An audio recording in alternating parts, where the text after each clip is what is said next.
About 7 or 8 years ago, I was living alone in the Shiba countryside, going back and forth to my university. My apartment was on the second floor, and it was a tiny, narrow, and dirty place. I liked it well enough at the time. It was just fine for me. I met a guy at uni, and we started dating. It was a pretty good time. About half a year passed by, and I was living next door to this good-looking office lady. I noticed one day, though, that someone had left a strange-looking note on the small window next to the front door. Let me explain. In the hallway of the building at the top of the stairs, there's this frosted window that belongs to her apartment. It's about at head height on the right-hand side, about 70 centimeters by 40 centimeters. My boyfriend thought it was worrying. "What's that about? Maybe we should ask her next time we see her." I asked her about it, and she said she had no idea who had put that on her window. She told us that late one night she had decided to have a little peek out through the window, and the second she looked, a face appeared. It really freaked her out, and that frightened me too. She told us she stayed at her boyfriend's apartment most nights now. I mentioned to her that if she ever didn't feel safe or anything, then to knock on our wall and let us know. My boyfriend also said he would come straight away to help. We started to chat with her quite a bit from then on, passing each other and sharing our life stories from time to time. As time continued on, though, she said things had gotten much worse. She was planning on moving out of the apartment block altogether, and eventually she did. That's when things started happening to me instead. When I was home alone, in times where I would be doing nothing but lying on my bed, I would start to hear this metallic tapping sound against my door. Since my apartment is quite tiny, you can easily see the door from the bed. I remember once when I was looking over, I even saw the door handle turning gently, as if someone was quietly trying to open it without being noticed. I didn't know who it was or what was going on. Keep calm, I told myself, but for some reason I called out, "The door's locked!" I heard heavy thuds against the door immediately. They shook the glasses and the kitchen cabinets. Now I was freaked out. The thudding stopped eventually. With someone now trying to break into my apartment, I called the police. They offhandedly told me to beef up security, and that didn't really solve the problem. Something else happened again when I was on my own in there. I remember it was the end of January. Someone was trying to open the door again, but this time even more violently. My whole body went rigid. Thank God I'd remembered to lock the door. I found the courage to creep over to the doorway. I wanted to get a look at the person who was doing this. Someone was standing on the other side of the door. It was some guy. He had a bucket hat pulled way down to cover his eyes. My skin broke out in goosebumps. I was terrified. I wanted to get as far away from the door as possible. That wasn't easy to do in such a tiny apartment. I ran to the other side of the room and called the police again, sobbing uncontrollably into the phone. "Are they still there? Can you go to the door and check again?" "Are they angry, do you think?" the cop said. That really made my blood boil. "Are you for real? Can't you hear the banging?" I tried to keep my composure and not go off on them. I did as they requested and looked through the peephole again. The man at the door was still there. That sent me into a panic all over. Even though there was a police station 5 minutes from my house, the policeman told me it was out of his jurisdiction. I pleaded with the guy, and he said they would send someone over to look at my place. They showed up 40 minutes later. Luckily, I'd also decided to call my boyfriend. He came over from his part-time job right away, and he arrived long before the police did. In fact, he caught me while I was still on the phone with them and yelled at the officer. "What, does she have to be dead before you come check it out?" I smiled at his defending me, but the reality really hit home. The person who was trying to break into my apartment was now long gone.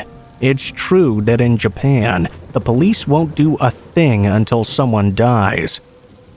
I hate the police here. I'm sorry to say that, but that's just how I feel. The third time something happened, my boyfriend was in the apartment with me, thankfully. We were washing dishes in the kitchen and drinking some tea when suddenly he felt a chill, and I felt it too.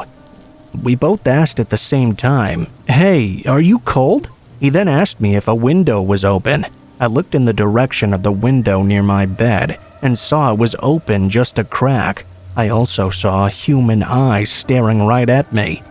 I must have stared at it for about 10 seconds. I tapped on my boyfriend's shoulder. I was too scared to speak. My boyfriend understood the message and ran towards the window, chasing after whoever was staring at us. Unfortunately, the creep had a mountain bike positioned right at the ready just below my window and got away.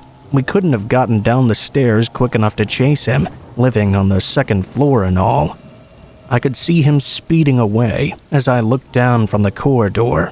One of the fence posts below my window had been broken, which is probably how he was able to climb up to the window. By the way, my bathroom is near the door of my apartment, since it's such a tiny place, like I said before. That made my skin crawl, and I applied for other apartments immediately after that incident. Shortly after this had happened, my boyfriend and I broke up. We didn't have a big falling out or anything, it just kind of fizzled out. I was glad we were able to move on without any hard feelings, to be honest. We decided to split up over coffee one evening, and he said he had to tell me something before we parted ways. He told me that he thought the guy who had been messing with me had been the same guy doing stuff to the woman who lived next door to me. Kind of like a stalker, really. I already guessed that, to be honest. I was joking, trying to lighten the mood, saying I lost a boyfriend but gained a stalker. He went deathly quiet. "You know, I was really scared when that guy was staring at us in your room that night. There's something I didn't tell you, which I probably should have." He said that when he saw that guy getting on his bike and riding away, he noticed a big knife in his hand. I'm so glad he was there at the time that creep came. Who knows what would have happened if he wasn't? I was able to move out soon after, and my ex even helped me. He said I could call him anytime I was frightened, but I haven't been scared once in my new place. What was the purpose of that guy messing with me? What did he want? To rob me? Was he a stalker? Was he planning on doing something a lot worse? I think about it all the time. I don't ever want to be in that neighborhood again. Thinking about it now, that metallic tapping sound I heard against the door could have very well been the knife my ex mentioned. I don't like to think about that kind of stuff at nighttime. In case you're wondering, that apartment is still there as well.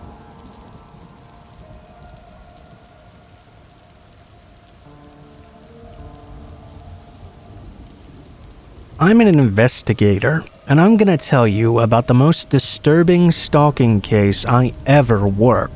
This story takes place in the mountains a few years ago.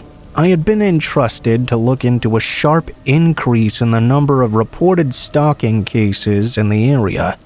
I was placed in charge of a group trying to resolve these stalkings. I got a letter from one particular household, which simply read, "Please make all this stop." I decided to tackle this one first. The client hadn't been physically hurt by this stalker, but they said they'd seen them standing outside their family home multiple times, watching them. The client who wrote to us wasn't the victim themselves, but the victim's wife instead. She said she wanted this to end before somebody got hurt. The next day, I posted up near their family home and waited for this creep to appear. However, there was no trace of said stalker. Not that day, nor for the rest of the week. I made an interim report to explain that the person had not been spotted. As I was explaining this to the client, she cut me off and blurted out that the stalker had been there the whole time and I must be blind. I showed her all the photos I'd taken for the job and told her that I hadn't seen anyone there. I couldn't believe that I had missed something. I could tell she was skeptical, so I asked her if she wanted me to continue with my investigation. She agreed, and I continued with said investigation, expecting to find nothing at this point. I was questioning if the client was having hallucinations possibly. The next day though, I finally saw what the client was talking about. Someone showed up while I was staking out the house, and I immediately started taking photos and shooting video with plans to show it to the client. Later that night, I showed my findings to them and asked, "Is this the lady who's been stalking your husband?" Her face went pale, and she nodded. Things intensified when I saw the woman again the next night. I noticed there was a car parked outside their house. I was with my colleague this time. He ran the plates with the Transportation Bureau and said he was told there was no vehicle registered with that plate number. We decided to tail this suspicious car. It headed out through the mountain roads. Because it was late at night, no cars passed us by, so we had to keep our distance and watch the car speeding ahead along the dangerous roads. The stalker's car veered off onto a dirt road at some point and suddenly stopped altogether. We wondered if our cover had been blown. The car was stationary and no one was getting out. We were far enough away at the entrance of the dirt road. My colleague said she wouldn't notice if we went by foot, but she might hear the car coming. I couldn't argue with that. To be honest, this situation was a bit unnerving. I got out and crept toward the stalker's car. It was parked next to an old and battered, dilapidated house that looked like it had been abandoned for a long time. I remember thinking to myself, could anyone really live here? I noticed there were no lights on in the house at all. The car did stop here though, so the stalker must be in there. I staked it out for 20 minutes. I wanted to see if there were any signs of life in the house. What surprised me in the next moment was a terrible shriek coming from the house. I started shaking when I heard it again. It really freaked me out. I ran back to the car to check on my colleague, but when I got back, he was gone. I thought he would be there waiting for me to return. I called out to him, but the second I did, I heard a cell phone ringing. The cold, generic ringtone pierced through the mountain air. It was coming from a bush near the side of the dirt road. I crept over to take a look. The cell phone was laying on the ground. It was my colleague's phone. I went over and grabbed it and answered it. I heard someone saying some garbled speech, and then the line cut out. I tried to call back, but the phone was out of signal. If he was waiting in the car, why would his phone be lying in the bushes? I heard more screeches coming from the house. What could be going on in there? Could he be in there with that stalker? It was one of the worst moments of my life. I felt like my mind was thick with fog. I couldn't stand the terror in that scream. It was something like I'd never heard before. It's something I haven't heard since. My colleague's phone began to ring again. I thought it was out of signal. Who the hell was calling? I answered it.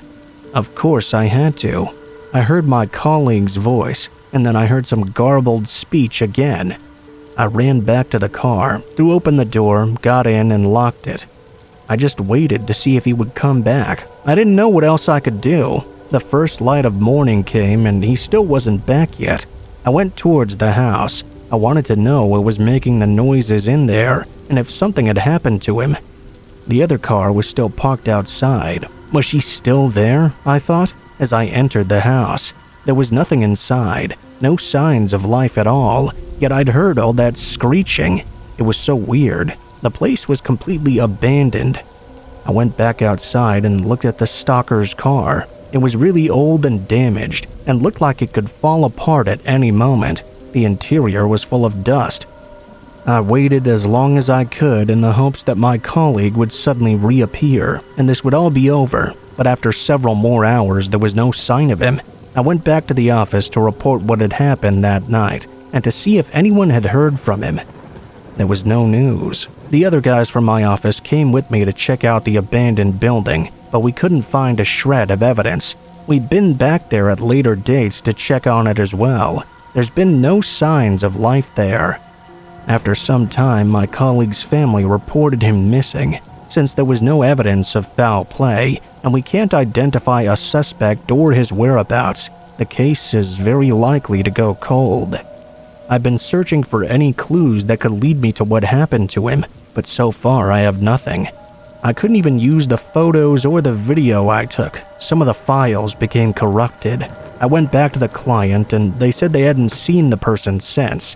I wonder what on earth happened to my colleague, and what on earth was going on with that person.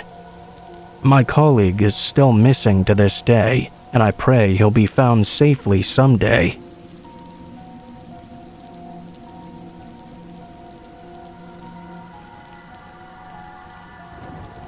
I'm a European woman currently staying in a South American capital. Being a foreigner, I guess I tend to stand out a little, but I didn't really feel threatened or in danger at all during the entire month I spent there. That was until yesterday. I was waiting for the bus alone at around 3 p.m. on a Sunday. No one else was around. All of a sudden, some guy appeared in the distance. I can't really say why exactly, but he looked really shady to me. Probably because it looked like he was walking straight towards me, even though the pavement was pretty wide. I pretended that I didn't see him and waited for him to pass me by. Instead, he came right up to me and asked me for money. Maybe something else. I didn't quite understand what he was saying. I answered very firmly that I did not have anything to give him at this moment and stepped back a little, keeping my hand up and trying to show that I was not disturbed. He kept coming closer to me and making me feel very uncomfortable. He then started shoving his finger in my face. "I'll kill you. I'm gonna kill you." He said that repeatedly over and over. I started to think I might really be in danger, even if the guy didn't have a visible weapon on him. I had no idea what this stranger was capable of, especially as he was so extremely close to me and was threatening to directly kill me. Still trying to calmly walk away from him as to not show I was panicking, I looked all around for someone who might be able to help me. The street was completely deserted. That's when I saw the bus coming in. I waved at it and the doors were already open. I climbed in without looking back. The driver's assistant told me to hurry up and get in.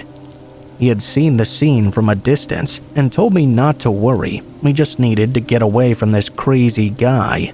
This all happened within the span of 30 seconds, but a lot could have gone wrong in such a short amount of time, or if I'd been forced to stay there any longer. I'm glad that I remained relatively calm, and I'll probably have to invest in some protection like pepper spray in the future.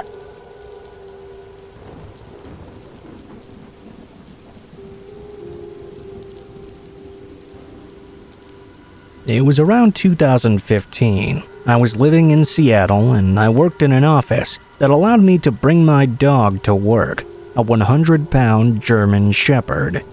She's a big sweetheart but looks quite scary to strangers. After work one day, I got on the bus home, which was around a 45-minute ride, when I noticed someone staring at me. I didn't really think much of it. While it was a bit unsettling to be watched, I'd had my fair share of odd conversations on the bus, and it wasn't out of the ordinary to encounter some weird behavior every now and then. I honestly don't remember much about the guy's appearance. I do remember thinking he looked like a completely average guy though, and didn't seem high or drunk or anything like that. My bus stop was on a busy street in a bit of a sketchier part of town. It wasn't frequently trafficked either. When we reached the stop, my dog and I set off on the short track home, only a few blocks away. As I exited the bus, I noticed the man who had been watching me exited at the same time. Something was off about him. He seemed intent on keeping stride with me, trailing closely behind me. I've heard advice somewhere in the past that you shouldn't go straight home if you're being followed. I'm sure that's situation specific, and sometimes it's safer to be inside your home, but nothing had happened yet besides having my personal space invaded. I didn't feel like I was in immediate danger yet, so I opted not to lead the stranger straight to my home. I knew my partner at the time was not there, so I decided my best plan was to weave through the neighborhood for several blocks and try to lose this guy. I think a part of me also wanted to be sure I was being followed at all. Maybe this person just happened to be walking in the same direction. After several blocks, though, it became quite clear that he was directly following me. I was weaving around pretty erratically, and he was even walking the same path as me. Neither of us spoke to one another, and I was becoming more and more frustrated that this guy would follow a woman home. The streets were quiet, and I couldn't see anybody around who I could signal for help. I don't think I would have been too surprised if this was happening while I was alone and without my dog, but I can't imagine anyone in their right mind following someone with a big German shepherd right by them. I started walking faster when I rounded a corner. I quickly ducked into a walkway, hugging a duplex about a block from my house. I was hoping the pathway would wrap around completely so I could get out of line of sight of this person. I was unfortunately met with a fence to my face. I didn't have time to backtrack, and I was now cornered in this nook between a house, a fence, and a hedge. I crouched down with my dog and waited for the guy to pass us by. I watched as the man strolled by the walkway, seemingly not noticing us at all. He didn't turn his head or even gaze in our direction. I decided we'd stay there for a few minutes, just to make sure that he was gone. Of course, my dog was as calm as ever, just chilling on his side taking a nap. How helpful. After about 3 minutes went by, just as I was thinking it was safe to start heading home, the man stepped into my line of sight again. He didn't make eye contact with me, just as he hadn't the first time. He walked by and was moving calmly and deliberately. He came slowly to a stop as soon as he was right in front of me, just off the curb. He was about 2 yards away, now facing me, not directly looking at me. There was just a sidewalk and a grassy strip between us. I watched him as he started to unload his pockets. He had a number of metal objects he was taking out and placing them in a line. To this day, I'm still not sure what they were, but I'm glad I didn't have to find out. At this point, I called 911 and told them what was happening. Someone was following me and showing me erratic behavior. The cops made it there as quickly as they could and soon pulled up to the scene. The dispatcher advised me to get out of there. I hightailed it out of my hiding spot and took a non-direct path home, since my house was technically in line of sight of where I'd been hiding. I don't know what ended up happening to the guy, but fortunately I never saw him again. I'm not sure if he was on drugs or mentally unstable or both. I don't know if he had any malicious intent, but I hope he got the help he needed.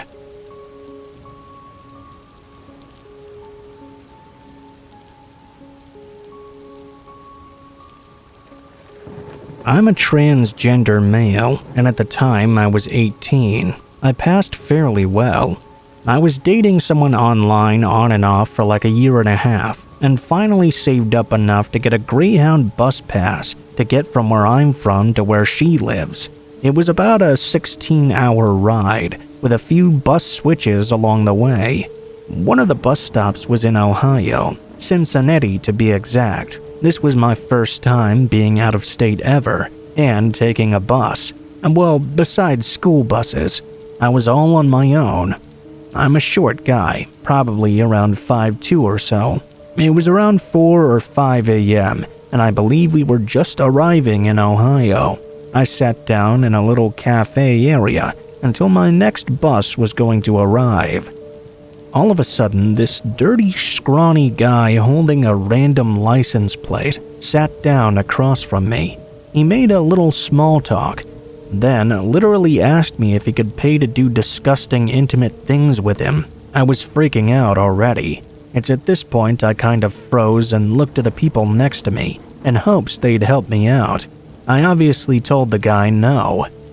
He then asked if he could sell me then. At this point, I got up and ran as far into the crowd as I could. I called my dad, and the guy disappeared. I didn't see him again.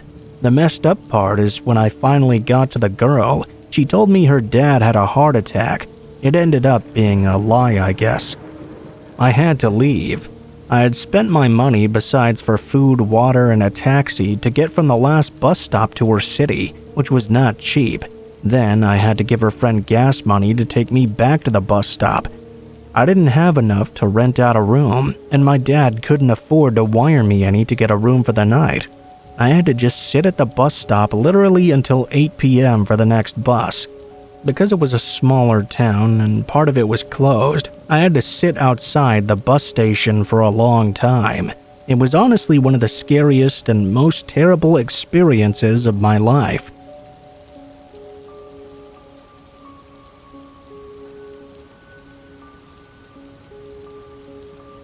About 30 years ago, my mom went on a blind date. Her date took her to a restaurant, and although he was nice enough, she just wasn't that into him. Not even halfway through the meal, she was already thinking of ways to leave early. The waiter could tell that something was going on. While my mom's date was in the restroom, the waiter approached her and asked her if she was okay. She explained that she was on a blind date and not having that much fun. It turns out the waiter was just about to get off work, and he offered her a ride home if she'd wait for another 10 minutes. She considered it and was about to say yes when her date came back from the restroom. She gave a simple headshake no to the waiter and then smiled. She and her date finished their meal, and then he took her home just fine. The next night, my mom was watching the evening news when a story came on. It was about a woman being raped and murdered behind a restaurant the night before. The restaurant was the very same one she had been at. They showed the murderer's picture, and it was the very same waiter from that night.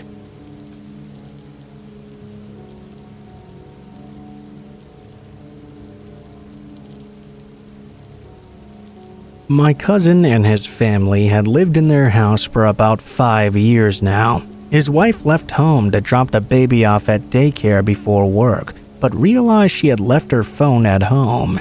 Entering the house, she turned the corner to the hallway and nearly ran into the drop-down attic ladder, which was fully extended.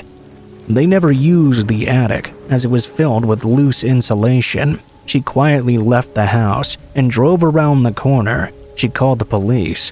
When the police arrived and investigated, they found a short-range transmitter connected to several cameras hidden throughout their home. The light fixture, in the shower, in the ceiling fan above their bed, even a pinhole in the nursery. They were all sending videos to a nearby location. Their neighbor a few houses away had been given a key by the prior owners and installed surveillance equipment inside once he knew their schedule. My cousin's wife had walked in on him updating his equipment, but he forgot something at his house and left to get it when she walked in. He had been watching them for years now.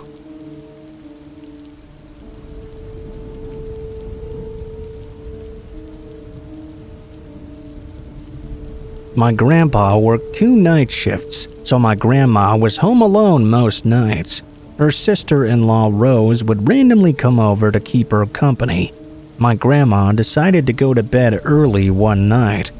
Rose came over that night to see how she was doing. She went to my grandma's bedroom. After calling for her, she received a reply of, "I'm in bed, just come on in." Upon entering the room, Rose started acting strangely and telling my grandma that she really wanted her to get up and come help her with something in the kitchen. My grandma was ready to go to sleep and was already in bed. She didn't want to, but Rose was really adamant for her to come help right now, telling her that it was extremely urgent. After a while, my grandma eventually got up and followed Rose to the kitchen. Upon entering, Rose whispered to her in a panic, with tears in her eyes, "There's a man under your bed with a knife." My grandma, of course, didn't believe her at first, but seeing the panic in Rose's eyes, she knew she must be telling the truth. They proceeded to call the police and left to the neighbor's house. The cops came and found a man hiding in the closet with a butcher knife.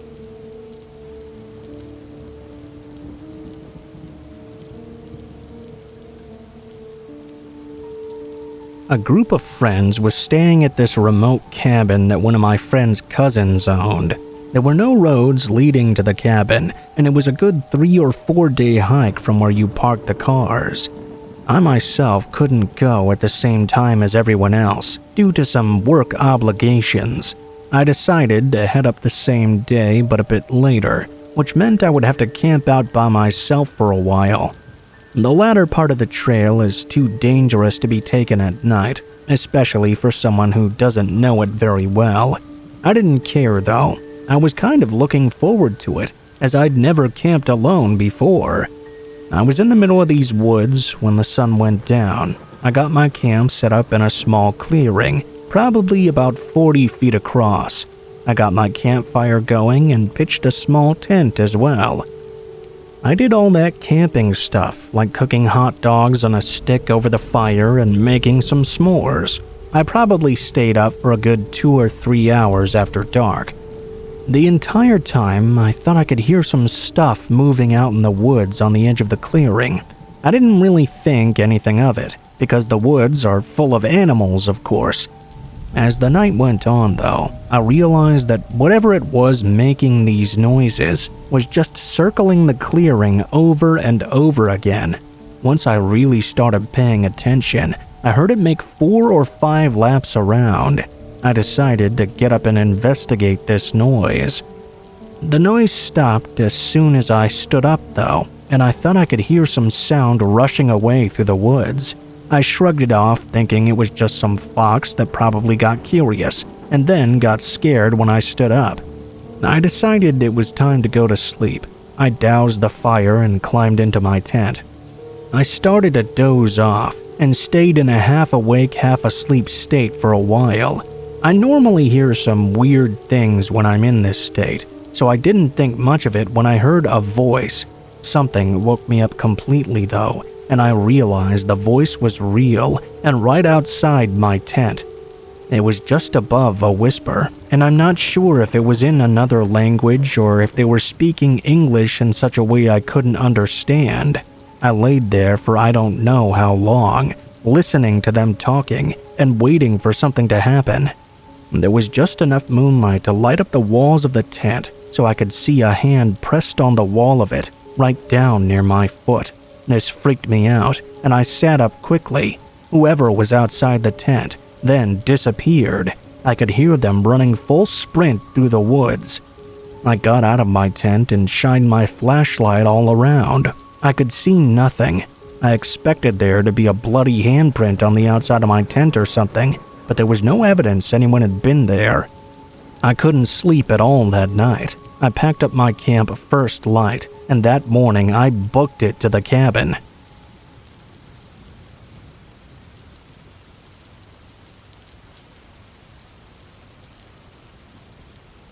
I remember playing around with the radio once when I was a kid, just slowly scanning through the static and trying to find a station.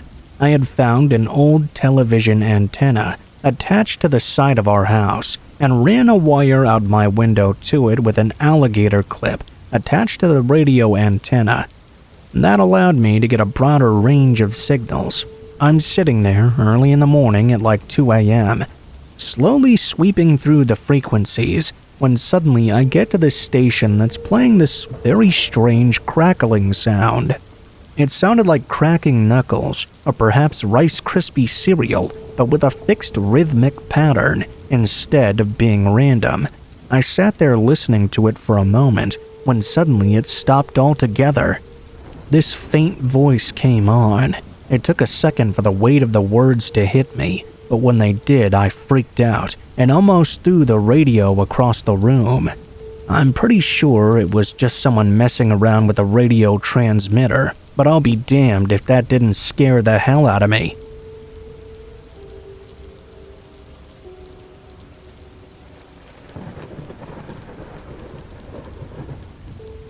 About 5 years ago, my mom started dating a guy she'd met on a dating site.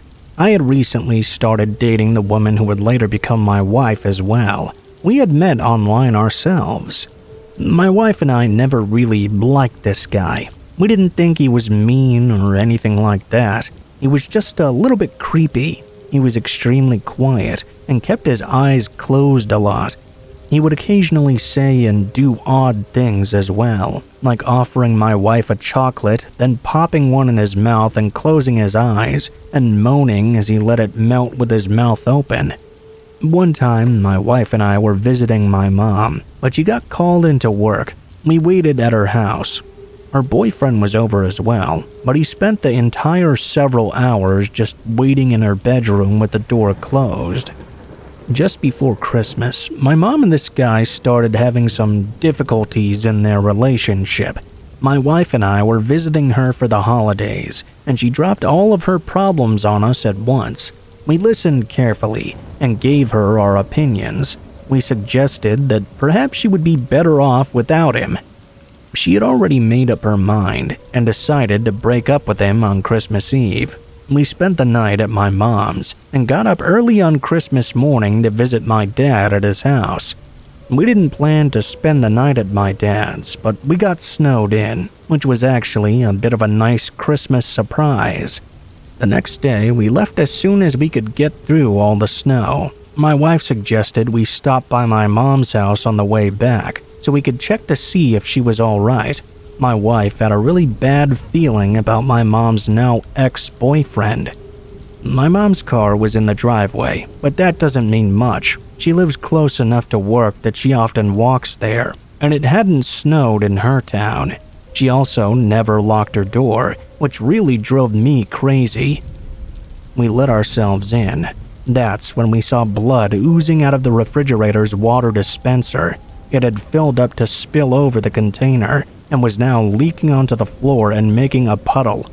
My wife screamed, and I freaked out. I fully expected to see my mom's head in the freezer. I nervously opened it to find a bag of frozen cherries that had been opened and crammed into the freezer in such a way that they fell onto the ice dispenser and melted right there. It turned out that nothing nefarious had really happened, but it was one of the scariest moments of my entire life.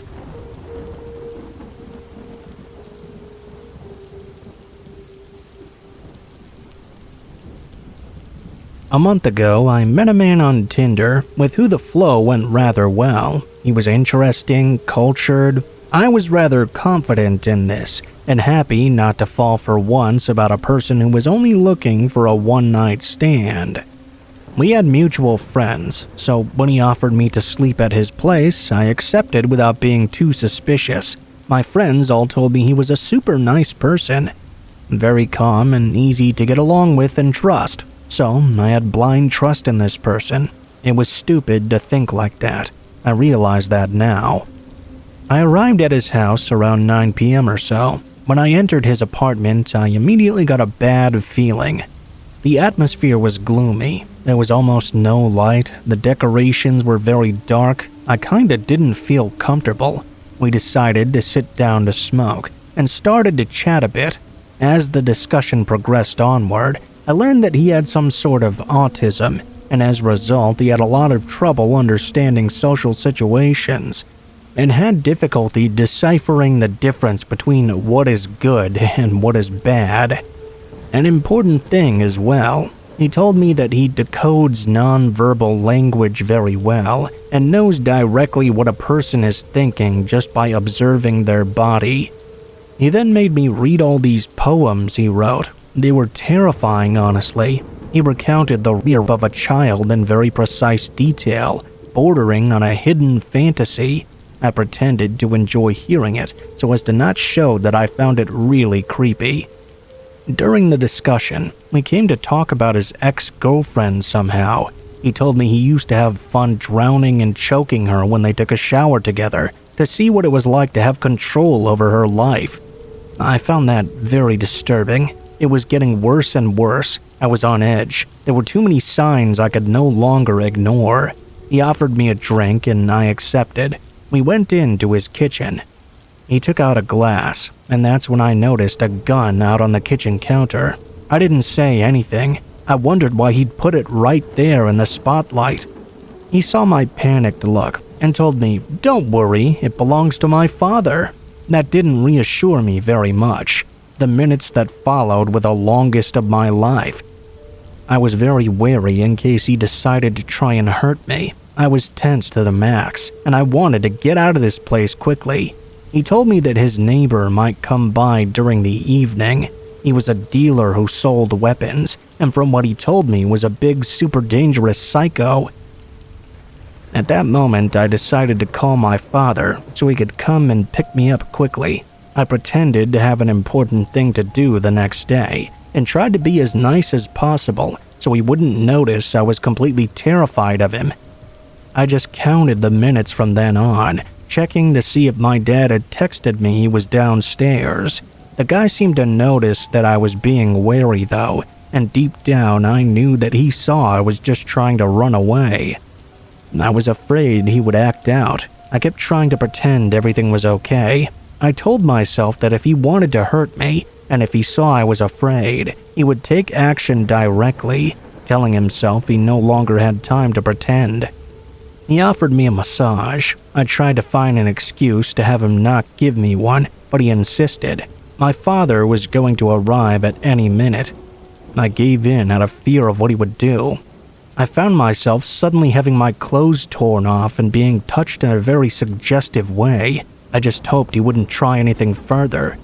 Right as he was about to touch my chest, my cell phone rang, and my father told me he was in the driveway. I jumped out of bed and headed straight out, thanking my dad for arriving at the perfect time.